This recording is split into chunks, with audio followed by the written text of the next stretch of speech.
You know that feeling when you hear about something so mysterious that you can't help but wonder what's really going on? That's exactly how I feel about Area 51. For decades, this remote patch of Nevada desert has captured our imagination like few other places on Earth.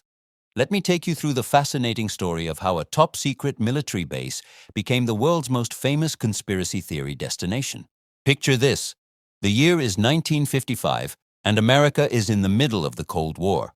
The Soviet Union had recently shot down several American spy planes, and the CIA desperately needed a solution. They needed a place to test experimental aircraft away from prying eyes, somewhere so remote that nobody would stumble upon it by accident. The CIA sent a team to scout locations across the American Southwest. When they flew over a dry lake bed called Groom Lake in the Nevada desert, they knew they had found their spot. This desolate area was already part of a larger nuclear testing site, which meant security was already tight. The nearest town, Rachel, Nevada, was over 25 miles away with barely a handful of residents.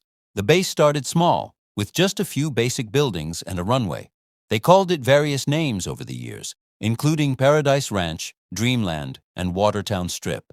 But the name that stuck in popular culture came from its map designation, Area 51. Now, here's where things get interesting. The whole reason Area 51 exists is because of one remarkable aircraft, the U-2 spy plane. This wasn't just any plane. Flying at altitudes above 70,000 feet, it could soar higher than any aircraft at the time, well beyond the reach of Soviet missiles and fighter jets. Engineers and test pilots worked in complete secrecy at Area 51 to develop this technological marvel. The U-2 could photograph massive areas of enemy territory with cameras so powerful they could read license plates from the edge of space. When commercial pilots and civilians started reporting strange, shiny objects flying at impossible altitudes during the day, they weren't seeing aliens. They were seeing America's newest spy plane catching the sunlight. The U-2 program was just the beginning. After the Soviets shot down pilot Francis Gary Powers in 1960, proving the U-2 wasn't invincible, engineers went back to the drawing board.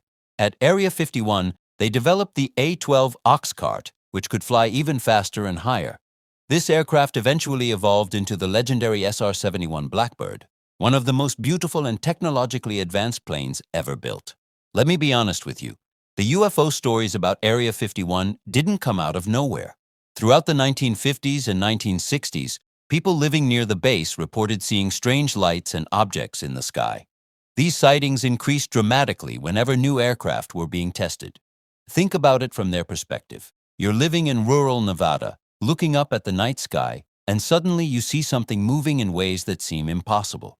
It hovers, accelerates instantly, or flies at angles that defy everything you know about conventional aircraft. What would you think? The truth is, many of these sightings were indeed experimental aircraft. The government couldn't exactly come out and say, "Don't worry, that's just our top-secret spy plane," so they let people believe what they wanted. In some cases, officials even encouraged UFO theories because it provided perfect cover for classified projects. The secrecy intensified during the 1980s, when Area 51 allegedly received a captured Soviet MiG fighter jet. Test pilots would fly these foreign aircraft to understand their capabilities and weaknesses. Imagine seeing a Soviet jet flying over American soil with no explanation. The UFO connection practically wrote itself. In 1989, everything changed. A man named Bob Lazar appeared on Las Vegas television claiming he had worked at a facility called S4, south of Area 51. According to Lazar, the government was reverse engineering alien spacecraft at this secret location. He described seeing 9 flying saucers and claimed they were powered by an element that didn't exist on Earth. Lazar's story exploded into popular culture. Suddenly, Area 51 wasn't just a military base anymore. In the public imagination, it became the place where the government was hiding evidence of extraterrestrial life. Documentaries, movies, and TV shows ran with this narrative. The X-Files, Independence Day, and countless other productions cemented Area 51's status as alien headquarters. Now, I should mention that Lazar's credentials and story have been heavily disputed. Journalists couldn't verify his educational background or employment history. But the damage, or perhaps the magic, was already done. Area 51 had become synonymous with alien conspiracies. So what's it actually like working at Area 51? From what we've learned over the years, employees take secrecy incredibly seriously.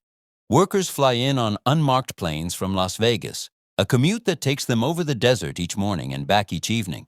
They call these flights Janet Airlines, and if you hang around the right terminal at McCarran International Airport, you can see the white planes with red stripes taking off. Once at the base, workers are compartmentalized. You only know what you need to know for your specific job. Even if you work there for years, you might have no idea what's happening in the building next to yours. Everything is need to know, and cameras are everywhere. Workers sign strict non-disclosure agreements, and breaking them can mean serious legal consequences.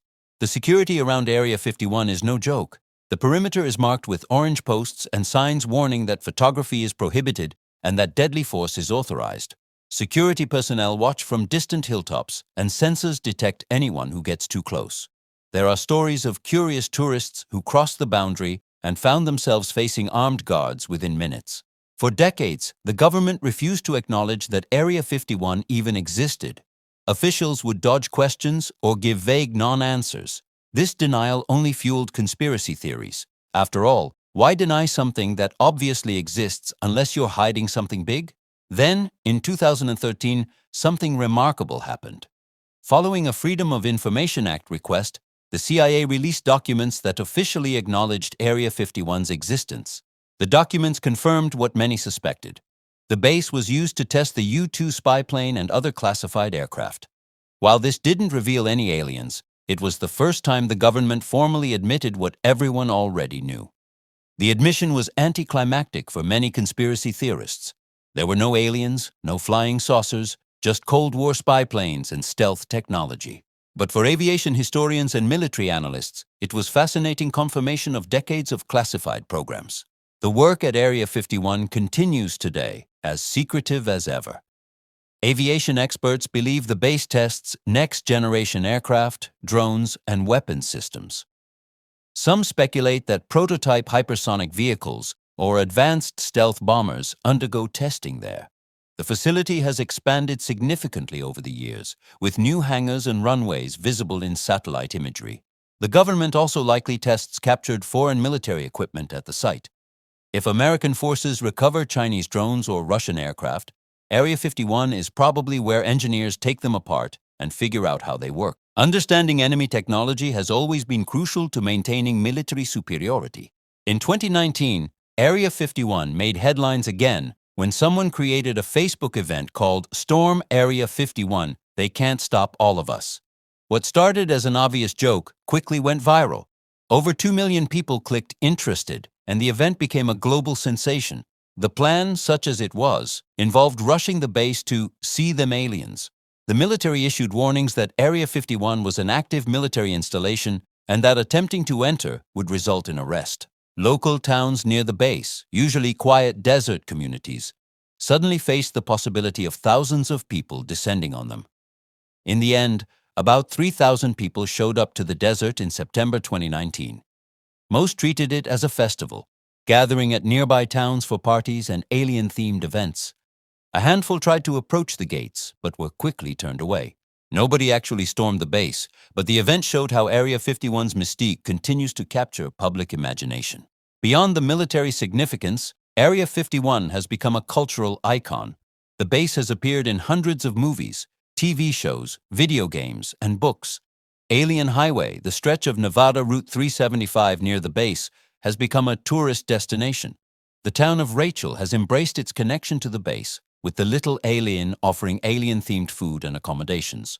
For many people, Area 51 represents something bigger than a military base. It symbolizes government secrecy, the possibility of life beyond Earth, and our natural curiosity about the unknown. The fact that we know so little about what happens inside those fences makes it endlessly fascinating.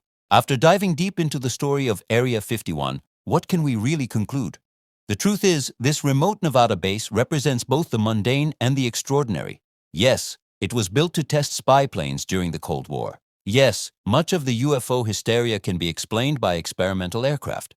And yes, the government's obsessive secrecy created the perfect breeding ground for conspiracy theories. The mystery of Area 51 continues because mystery is part of its purpose. As long as there are classified programs and experimental aircraft, there will be secret bases like Area 51. And as long as there are secret bases, we'll wonder what's really going on behind those fences in the Nevada desert.